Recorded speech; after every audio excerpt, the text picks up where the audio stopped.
Good evening, everybody. It's time to meet up with InTune again. I hope you have got your dinner, and it's time to talk about 𝗟𝗏 𝗃𝗀𝗃. Here, 𝗟𝗏 Prihatin. Yeah, let's talk. For those of you who doesn't know me, my name is Wong. I am also a qualified accountant. I graduated from Australia, and I co-founded InTune together with my wife here. And our role, what is our role? We are actually the financial coaches, as well as we provide financial solutions to people like the SME outside there. We help them to take care of their account.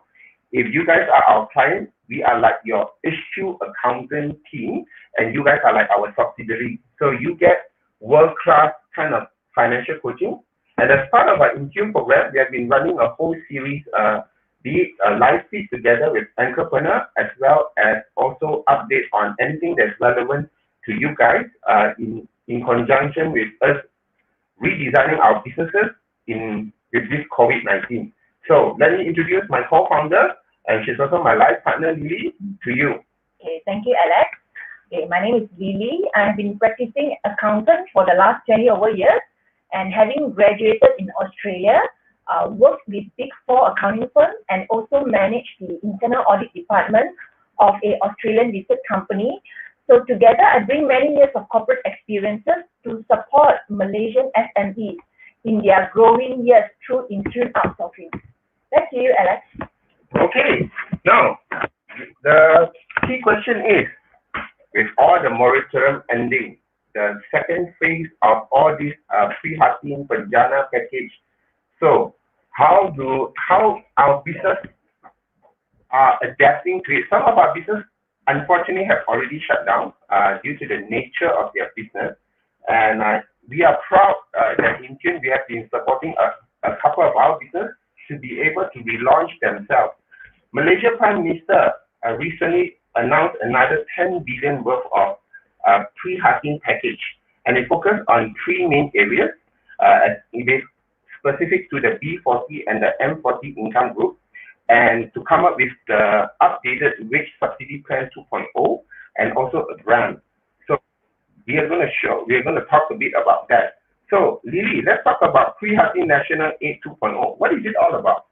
Okay, so this Prihatin 𝗟𝗏 Prihatin is the third round of COVID-19 stimulus package from the government to the Rakyat, be it for the Rakyat, for the employers, so that they continue to employ and keep their staff, and for micro businesses. Okay, they are all actually pure cash handouts to the 𝐵40 and the 𝗟𝗏𝗃𝗃 groups, and subsidies for bosses to pay their staff, and one-off 3,000 ringgit grant for micro businesses. So before we come to 𝗟𝗏 Prihatin, let's have a quick rundown, right, of what were the stimulus packages that has already been announced. So the first one was 27 March when we first got into MCO. Prihatin 250B, and then on the 5th of June, the government launched the second stimulus package, which is called the 𝗃𝗀𝗃𝗃. It was very extensive. There were 40 over initiatives and covering huge areas like training, reskilling, digitalization grants, etc. That's a big package. Yeah, there was an expensive one, 35B. And the most recent one, which was just last Wednesday, it was just a much smaller one, 10B. So 250B, 35B, and 10B. It only focused on three areas, and it is just pure cash handout, either to the lower income group or to businesses. Okay, so in this 𝗟𝗏 Prihatin, there is nothing new, meaning that whatever that is being announced earlier, this is just an extension, or it is a second round of cash hands out. Okay, so what is being given out is for the really low income group, which is the 𝐵40. If it's a family, they get 1,000. If it's a single, they get half of it, which is 500. They will be paid in October and another half in January 2021. For the middle income group, if it's a family, they get 600 ringgit. If it's a single, they get 300 ringgit. The same, it will be paid in October and January next year. So out of the 10 billion, you will notice that 70% of it goes to direct cash payment to Rakyat. Yeah, 70% of this goes to direct cash payment, one-off cash payment to the Rakyat. Back to you, Alex. So let's talk a bit about the impact of this National Aid 2.0. What do you think the impact would be for our Rakyat person? Okay, for me, I think this is definitely a boost factor or a happy factor for the Rakyat and for the businesses as well. Because to receive cash, who doesn't want more cash, right? Yeah, if government got money, give us cash, take lah. So happy with it. So in my opinion, what is even more important is that the government's money is to be spent to drive businesses to change. For example, in Penjana, there were grants to encourage businesses to adapt technology, to digitalize their workflow, so that they are COVID-19 proof. If there's another round of lockdown, touch wood, that comes, they will still be able to continue operations. And all these grants were under the digitalization or the automation matching grants. As for the workforce, I think the training, reskilling, providing them job matching via the Penjana, it was really good, because people say that it is better to teach them how to fish rather than giving them a fish. So cash handout is primarily giving fishes out. So the impact of it is short-lived. Yeah, it's a bit more short-lived. I agree with you. I think it does help to reduce some of the impact, especially for many who have either lost their job or having a pay cut. I think this will definitely help them in terms of some aid. I think the main focus is always about reskilling and upskilling. With this COVID-19 and MCO, a lot of the way we do things are also different. So if you guys are staff out there, focus on how do I grow myself to be able to adapt to this new working culture, new workflow methods. It's just like I remember when the internet era comes in year 2000, people that suddenly have to readapt to World Wide Web. And I think this COVID-19 too has already put us through a lot of new skill and new changes. So getting the required knowledge, working methods, and be able to adjust and adapt to the business as well as in your work will definitely help in that. Yeah. So let me post you a link for those of you who may not know where to go to in terms of checking whether you are qualified for Prihatin. Okay, so that's the link. We will also post the link into the chat group. So click on the link. All you need to do is just key in your IC number. They will tell you whether you're qualified or not. And if you are, you should be getting the cash real soon. Okay, so let's talk about this subsidy. Okay. What is all this about? Now it's 2.0. Yes. I think this subsidy will be more interesting for employers or bosses of SMEs, because it directly, goes to the company. It subsidizes the salary so that we can continue to hire our people, to keep our people. So the first one is really directly to the Rakyat. This will benefit the business a bit more. So they call it the Wage Subsidy 2.0, or in Bahasa PSU. Package subsidy 𝗟𝗶𝗃𝗍 2.0. So this is basically an extension, another 3 months extension of the wage subsidy. So when they first launched it in March, the subsidy was for 3 months, and then in Penjana they extended another 3 months, and now they extended another 3 months. So in total there will be a 9 months of wage subsidy already. However, this time why they call it 2.0, because there is something slightly different in terms of the eligibility criteria, which wasn't present in the earlier 6 months. Yeah. So I would like Alex to help me put up the table. Yeah, the eligibility criteria.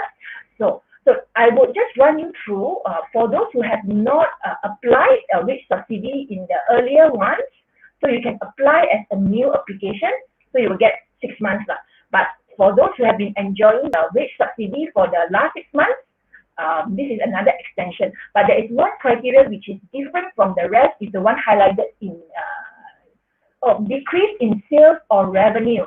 So business has to prove that their sales or revenue has dropped at least 30% compared to the same time last year. So meaning I need to show, or when I apply, I will need to tell them August 2020 sales is how much compared to last year, August 2019, how much. So it needs to show a drop in the sales. And then September 2020, how much is my sales? September 2019, how much is my sales? So we need to show that, our businesses have dropped at least 30% in sales for us to be eligible for the to enjoy the wage subsidy.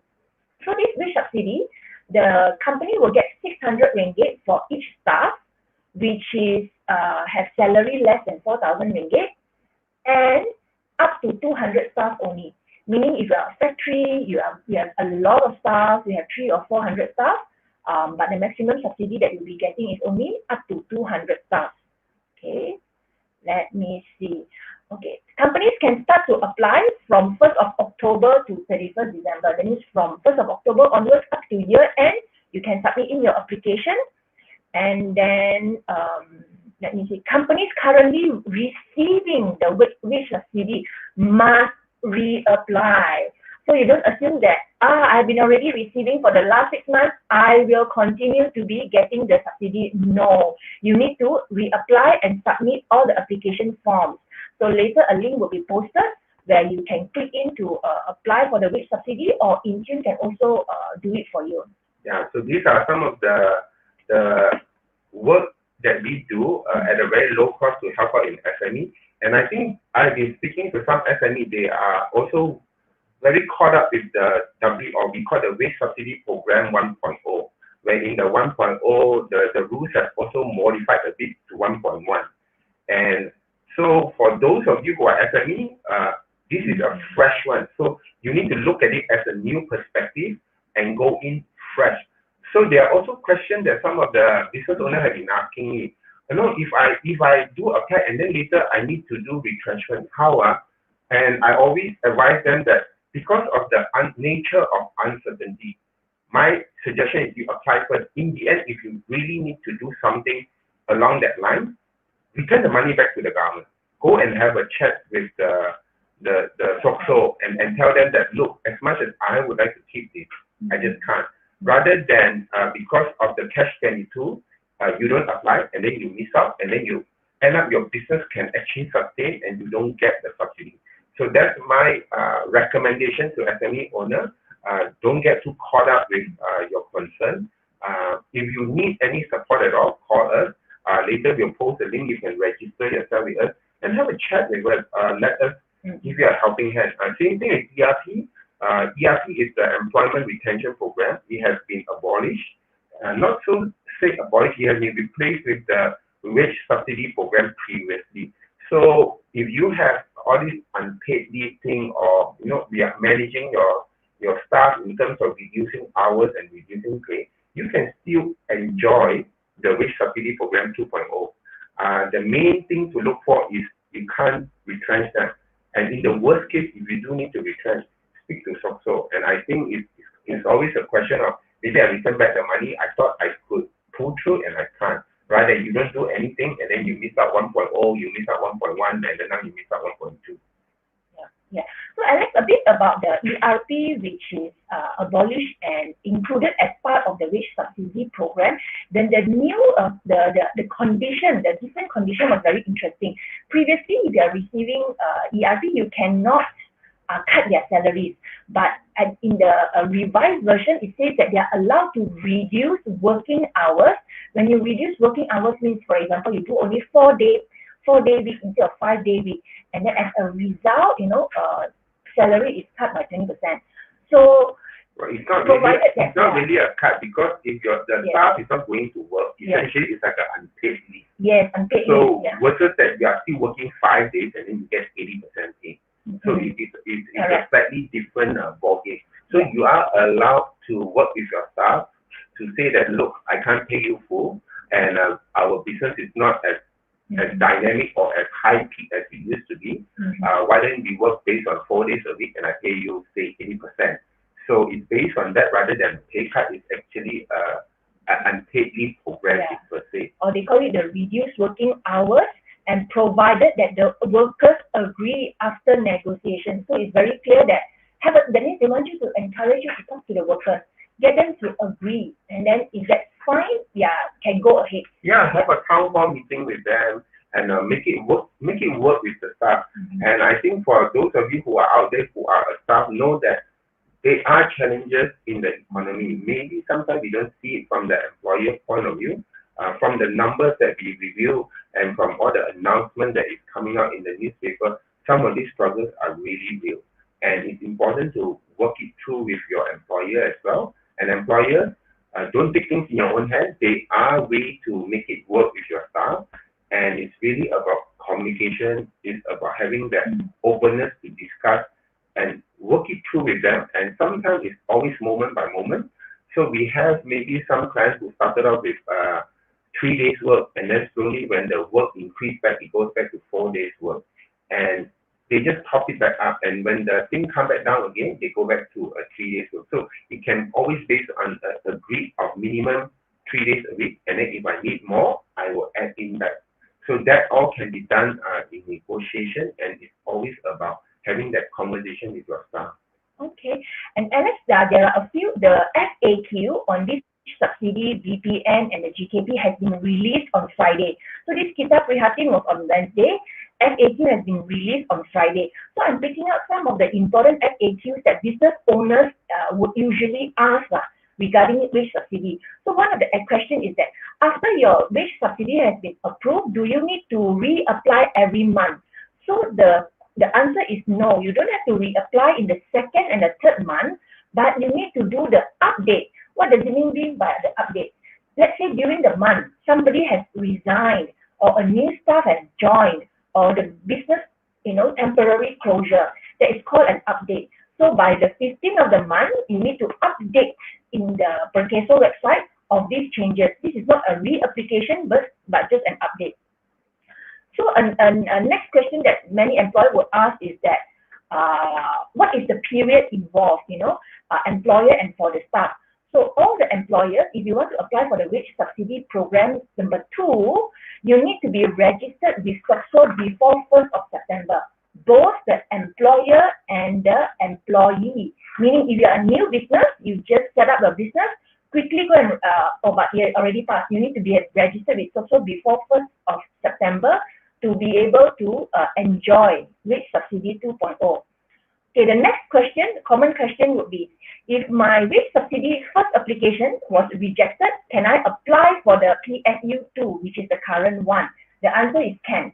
So they are treating this wage subsidy 1 and 2 as very separate. That's why those who are enjoying the last 6 months, you need to reapply. So it is a different program. So when you were rejected in the first one, it doesn't mean that you are also rejected for the second one. You just can reapply. I think that is all I have on the wage subsidy, Alex. Yeah, so for those of you who are having live view with us, if you've got any live questions, we are happy to take some of them. And if you think these are beneficial to your business associate or even to people who can benefit from this, please help us to share. So the more we give this information out, I think it will provide a better clarity for a lot of SME business owners to work with. So part of our program during MCO and COVID-19, we have come up with this thing called IFP, which is a special program that we work on instant financial plan for SME owners. And I would like to talk a bit more about that IFP together with Lily here. Why is IFP so important, Lily? Instant financial plan is important, especially in the times now, because now it's so uncertain, and then you do not know what's coming, how's the COVID situation, will there be another lockdown, and businesses, how does it turn out and all. So it's very important because it allows the business owner to actually have some idea, how does the numbers look like in the next 9 months? How would my break-even look like? How much do I need to sell so that I can whole cover break-even? Or how much? How would my cash flow look like in the next 9 months? And hence it is important. Yes. So what do we actually do in IFP with our clients? So what do we actually do is that we run what-if scenario analysis with them. So the client will give us some financial information. For example, their normal monthly sales. What is their overhead a month, what is their margin, and then with that, we will run scenario analysis. What I mean by scenario analysis is that we will put the numbers into the financial modeling tool, and then we will have scenario. what if it's the worst case scenario, sales drop 90%? How would my next 9 months look like scenario? Or what if my sales drop by only 20 or 30%? How would my next 9 months look like? So it's what if. What if this happens? What happens to my number? What if that happens? What happens to my number? So, well, the way I look at it is IFP is more like giving you a financial dashboard of where you are now. How much fuel you have left in terms of cash flow, and with whatever cash flow you have, how far more your car can go. So to me, that's what IFP is about. And I think important is this IFP that you can make business decisions. So Lily will call it the what if. Like if now I know I have this kind of fuel and this how far I can go, how do I reload my fuel? And then where do I drive my car to? So the what if provides, if you are a business owner, it provides you some clue of what you need to do in your business. So for example, some of the business that we work with, if they have a lot of stock and they keep manufacturing stock and the sales is not happening, so it gives them a good idea of how much their cash will last and what do they need to do with these stocks, and so that then they can plan a different way to get rid of some of the stocks in order to get the cash flow back and to run the business. So they can also make decisions in terms of how much salary do I need to cut, where do I need to cut expenses, and where can I open new marketing channels. So I think in essence, that's what it's all about. Okay. So is there anything you want to show on the ISP? Okay, so I think, yes, we have been doing the talking, so maybe I get Alex to help to share a graph here. So this is just one part of our financial modeling tool where it will give instant graph.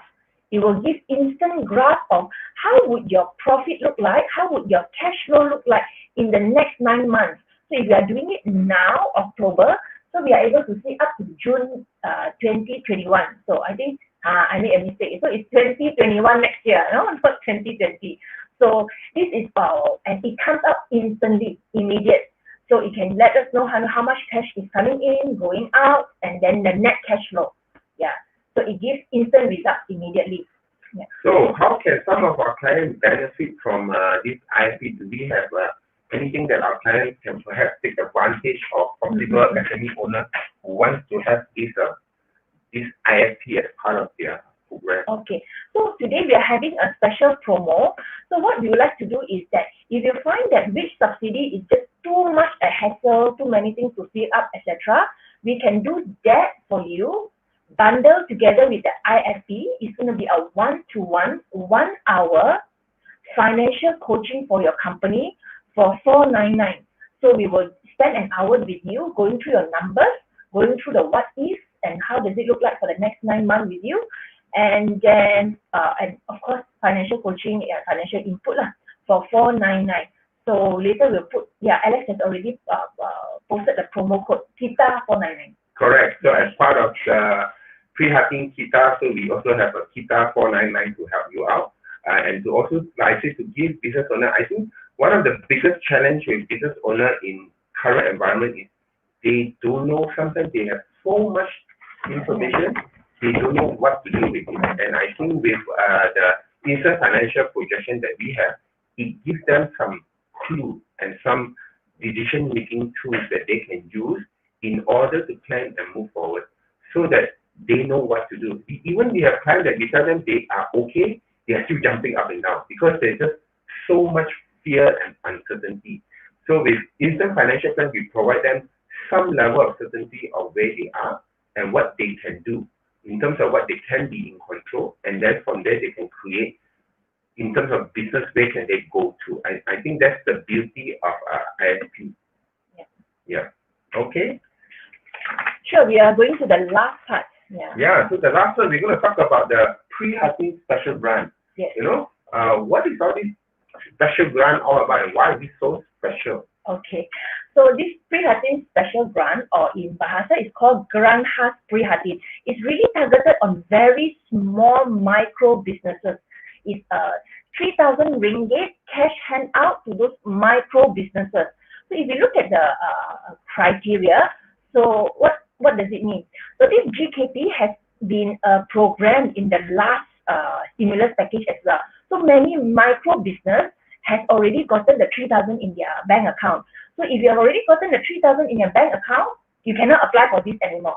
So cannot go dua kali, okay? Satu kali saja. Yes, correct. So, and then some of the criteria, I'm just going to read out some of the criteria. You must be a Malaysian, and then you must be a small, medium enterprise, which your sales not more than 300,000 a year. So if the sales is not more than 300,000 a year, you are really like a micro business lah. And then you don't have full-time staff more than 4 people. So it's very small revenue, small team, not more than 4 people, and you are also registered either with SSM or local authorities. Why do they mention local authorities? Local authorities are mainly for those traders, pasar malam traders, pasar pagi traders. They are registered with local authorities like Majlis Bandara 𝗟𝗏𝗃𝗃. They need to be licensed. And then, or IRB before Merdeka Day, meaning you are registered with one of these bodies before 31st August 2020, Merdeka Day. This is one of the application criteria. And you must have an active business lah. So when can you start to apply? You have 1 month to apply, which is the whole month of October. So you apply during the month of October. Then by November 15, you probably get an answer of yes or no, whether you get the 3,000 ringgit, one-off cash handout. And then after 25th November, government will start dispersing the money. So, and then please take note, please get your personal bank account correct, because in the first phase of this GKP, which we help some of the people to apply, when they put in company bank account number, doesn't work. So you need to apply under company, but the bank to receive the money should be the business owner's personal bank account number. That was what happened from our experience helping some businesses to apply in the previous one. So they need to put the business owner personal account number. Yes. So the grant is more to the business owner rather than the business itself. Yes, that is how it works. I think mainly it's because these are for very small traders like pasar malam, pasar pagi, and then also maybe new startup, very small businesses. Okay. Yeah. Okay. Yeah. So take advantage of it. I'll post a link there as well. So that will be the special grant. So you can see down here, click in and fill in your details and get more information, and we work it out from there. Yeah. So other questions that we have from our audience. Let's see, any question from the floor. So far there is none. Okay, so there was one. I was having a cup of tea with some friends yesterday night, and today we were talking about the moratorium ending. So I would like to take this opportunity to talk a bit about this moratorium thing. What is your take with this moratorium ending end of this month? Okay, in my personal take is that it's going to be a tough time for businesses, because not having to pay any installments for the last 6 months, you may have collected some cash. But if in this 6 months, if you have managed to pull yourself through, and then you pivoted, you do something very drastic and your sales pick up, I think it should not be a problem to make those loan repayments commitments lah. But if you have not, it is going to be really challenging, or you have not fully recovered, it's going to be really challenging for business, to survive the next few months. And I think this is where it becomes even more important for you guys to come and talk to us. That's where we give you the IFP, the Minister Financial Plan, for you then to look at what is the impact with the moratorium ending, so that you know your cash flow. Now, for some of you outside there, I have a friend who was telling me they just extend the moratorium. Don't make it a habit to just extend. If you can afford it, make sure you start paying. Now, there's 2 reasons for it. Number one, it supports the bank. Because if the bank goes into an area, imagine you don't get paid for 6 months. I owe you salary and I pay you 6 months later. And now it's not one person, it's the whole community. Not just employer, also employee. Anyone who has cars and house loans have not been paying for the last 6 months. So number one, the bank is weak. When the bank is weak, they don't have money to keep borrowing. Number two, if you don't really need the extension of moratorium and you take the moratorium, the impact will be your credit rating. Your business credit rating will drop. And some of you personally think that, oh, I extend, you may get more cash in your pocket, but your 𝐶𝑠 and 𝐶𝐶𝐻 in terms of your credit rating will also drop. So when you actually need extra support from the bank in the future, that's where you get into trouble. So that's my advice to SME business owner. If you really cannot tahan your business based on the instant financial plan that you sit down with us, it doesn't work, then we would recommend you to expand. If your business can, my advice is start paying. Because when we are supporting the bank, we are also supporting the economy. The current challenge is, the next challenge in the next 6 months will be cash flow. So if any businesses can survive and can redesign their business, relaunch using the last 6 months and able to redesign and relaunch their business, by March next year, you should be getting back into an area where you will, the recovery process happen in these 6 months. So those who haven't really planned, it becomes more important to plan now. Don't plan during Christmas, because by Christmas, some of you will be very stretched out in terms of cash. So come and talk to us, complimentary. Just make a friend with us, and we would love to support you, because it is our vision to support SMEs to become large. And the way they become large, sometimes we, as their financial advisor or financial coach, we have to tell them the hard truth based on number, because we don't like it, right? Sometimes we open our wallet like, oh my God, I only got 10 ringgit, man. What am I going to do? And sometimes this is where we come in and support you. And of course, on top of that, we will also try to help in terms of getting the subsidies, the grants, and also perhaps some loans. You know, in the market, we are quite happy to say that most of our clients that we supported in the wage subsidy have more or less collected the wage subsidy. So it does work. So some of these, bit by bit, if they have taken advantage since the first program, it is a good, each staff, you actually get about 1,002 times 3, and then 600 times 3. That's about a good 5 grand. So if you have 10 staff, which is under the 4,000, it is a good 50 grand. So that actually helps a lot in terms of mitigating the expenses and alleviating some of the expenses. So that's all I want to talk about the moratorium. Yes, yeah. Anything else before we wrap up? I know actually it's a short one, also because there is just 3 things in this Kita Prihatin, so it's a short update. Reach out to us if you need more information or if you need help in the application. Yeah, register. Just click on our link and register through our link. Put Kita 99, or if you just want us to do a health check on your business for you without the instant financial plan, fill in the link below, and then let's have a chat. Meanwhile, I think that's all from us. Yes, that's all, Alex. So stay well, be well, catch up with you soon. Okay, thank you. Bye. See you, bye.